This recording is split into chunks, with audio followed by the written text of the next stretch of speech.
Hello, everyone. My name is Demetrius Harmon. I'm a financial coach. I own Harmon Financial Coaching. I help my clients with budgeting, saving money, getting out of debt, increasing their financial literacy, just building wealth as a whole. So before I get started, please give this video a thumbs up. I really would appreciate it. It helps YouTube's algorithm. And if you really enjoy my content, please subscribe to my channel. So all right, let's get into it. I want to talk to you today about your financial why. It is so important to know your why. A lot of people probably know a guy by the name of Simon Sinek. If you don't know, Simon Sinek talks about knowing your why and how important it is. So he talks about oftentimes we know what we're doing, we know how we're doing it, but we don't know why we're doing it. And you have to have all three aspects. And the why is so important because the why is going to be what gets you over the hill. It's going to help you navigate the tough terrain. It's going to help you get over that one hill. And then once you get over that one hill, it's going to be a steeper hill. And you're going to want to quit. And what's going to help you get over that hill is your why. So if you don't know your financial why, it's okay. Don't panic. But sit down and ask yourself, why do you want to get out of debt? Why do you want to build wealth? You can't just say, oh, because I want to be rich. That's not going to be enough. That's not, I'm telling you right now, because I want to, because I want to drive a car. That's not going to be enough to get you out of your bed on a Saturday morning when you don't feel like getting out of your bed to go to a second job or working at a part-time job to just to bring in extra income so that way you can pay off debt, or working with people that you really don't like, and only because you're going to, how do I say this? If you don't have your why, you're going to be a lot more likely to quit. That's bottom line. You're just going to have to quit. Like, for example, when I was getting out of debt, I give you a great tangible example. When my wife and I were getting out of debt in 2018, I've shared this story before. 2018, we paid off $32,000 in 5 months, and we live a debt-free life now. I started working retail just to bring in extra income to get out of debt faster. My supervisor, for whatever reason, he thought I was like a kid. He would talk to me like I was some type of high school student or college student. I don't know what he thought. So I quickly had to tell him, like, hey, look, man, I'm a grown man. You can't talk to me like that. I'm not the one. So it was a bit of a struggle at times between him and me, because I'm just like, look, just treat me like a man, which I am, and talk to me with some respect, and we'll be just fine. I'm coming in here to get work done. For me, it was a business trip. I didn't work retail that long, but it was a business trip for me. But I can assure you, if I didn't have my why, it would have been very easy to be like, just to say, I'm done with this guy. But I came back every day. Every time I was on a schedule, I was there. I never missed any days. I did everything I was supposed to do, and like I said, it was a business trip for me. And my why was to get out of debt. I wanted to be financially secure. I wanted to make sure that once I got out of debt, I was able to build my emergency fund and just keep on working the plan and just never turning back. For me, it's all about burning the boats. People who know me, they know that I say that a lot. Burning the boats means you're taking all the options off the table. It's like one option. So your one option is to win. That's it. Your one option is to win, not to cheat, but to win, and win the right way. Win with honor, win with integrity. So you got to burn the boats. So there's no excuses. In other words, well, maybe I'll start next fall when so and so goes back to school, or maybe I'll wait till December after so and so retires. And no, none of that. Stop. It starts now. You got to figure out your financial why right now. And when you ask yourself that financial why, you'll often find there's more than one. Once you drill down, there might be one or two more in there, maybe even more. So, for example, one of my big financial whys is to get out of debt and building wealth is that I want to leave behind a legacy.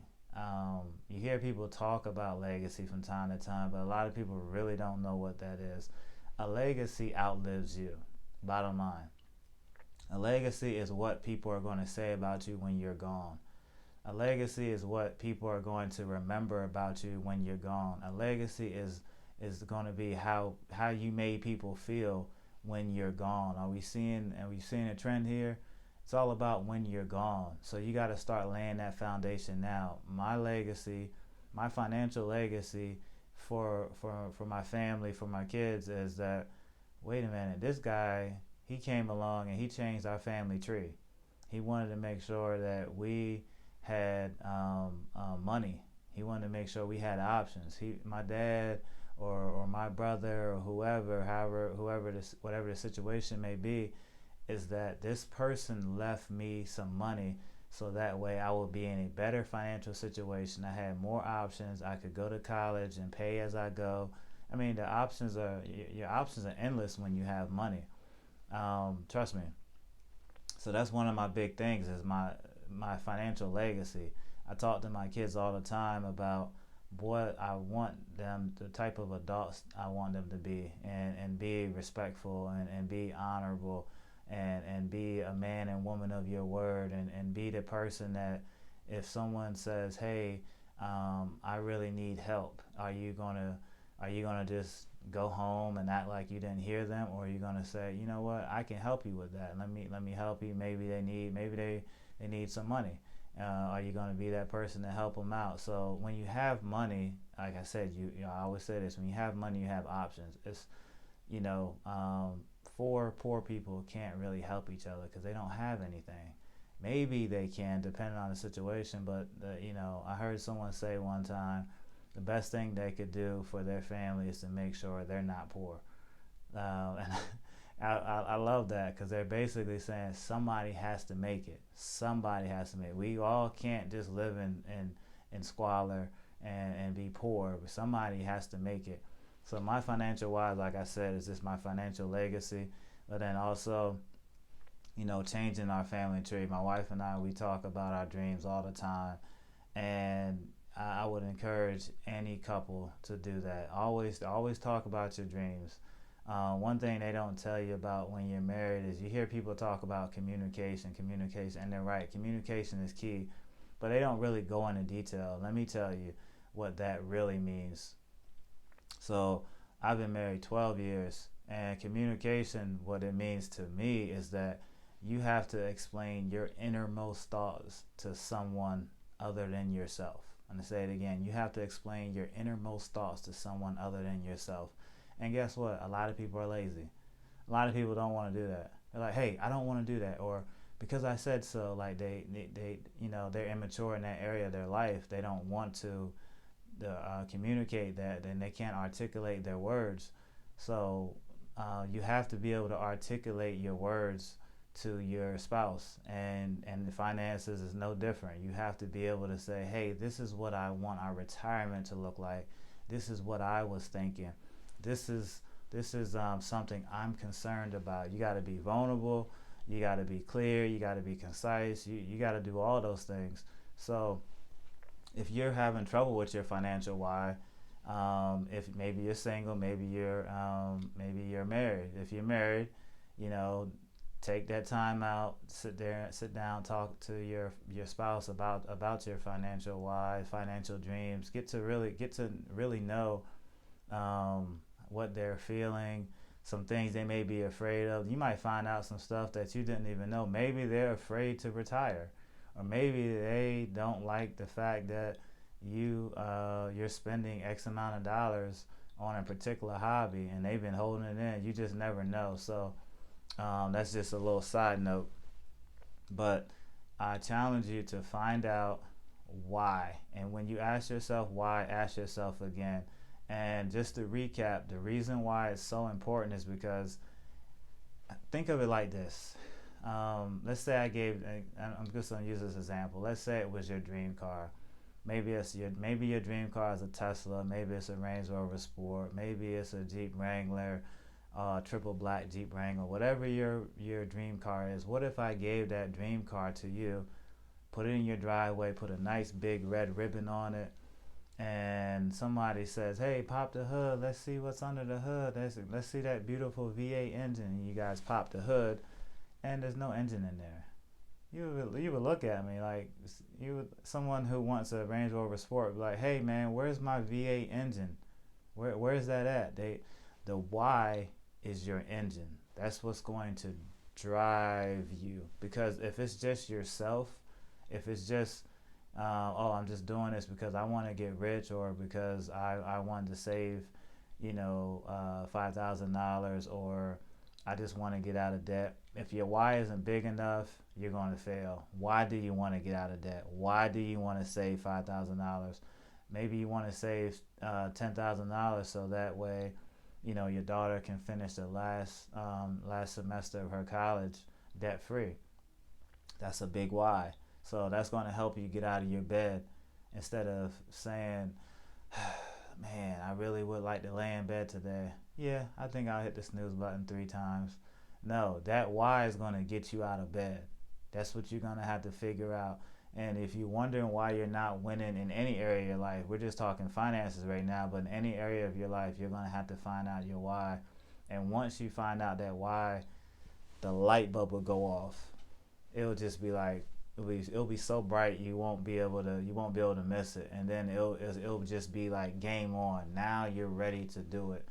And once people start seeing you working the plan, whatever plan it may be, hopefully it's a good plan. I personally, I'm big on planning, in particular with my money. So once people start coming to you and saying, "Hey, you're crazy," or "Why are you being so extreme," or "Why can't you hang out with us tonight?" look no further than your why.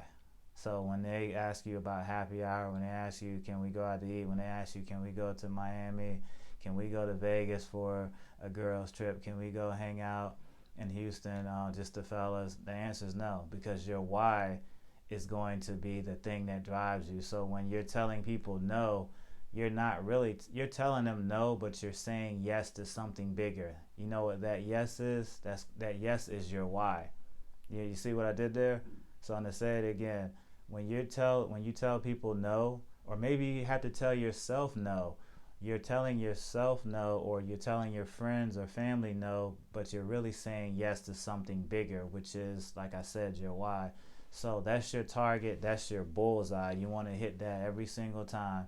If you miss, don't get discouraged. Just you fall off the horse, get back up, dust yourself off, get back on. But you always have to aim for that why. That's going to be the straw that stirs the drink. That's going to be the engine that drives you. So, all right, that's my time. I hope you enjoy this, and just think about this. If you don't have your financial why, please do it, because I want everyone to be successful. I know not everybody's going to put in the work. That's just reality. Not everybody's going to work hard. Not everybody's going to sacrifice. But those that are really serious about getting their finances in order, please find out your financial why. Maybe it's financial wise. Maybe you have more than one, which is great. And that's going to be the like I said, the straw that stirs the drink. That's going to help you get over those humps. Because if it's just you, you're gonna quit. If it's just you. If a lot of people quit because they're it's like, "Oh, I want to do this. I want to lose 25 pounds. Well, why do you want to lose 25 pounds? I just want to look better in my clothes. Well, you're going to be at Chick-fil-A tomorrow in the drive-thru before you know it. You better tell yourself, "I want to lose 25 pounds because I'm trending towards diabetes. I'm trending towards heart disease. I'm trending towards having breathing issues while I'm sleeping." You see, that's bigger than I just want to lose 20 pounds. I want to look better in my clothes. So I hope all this made sense. Find out your financial why. That's my time. Take care. God bless. And remember, change your mindset, grow your money. Bye.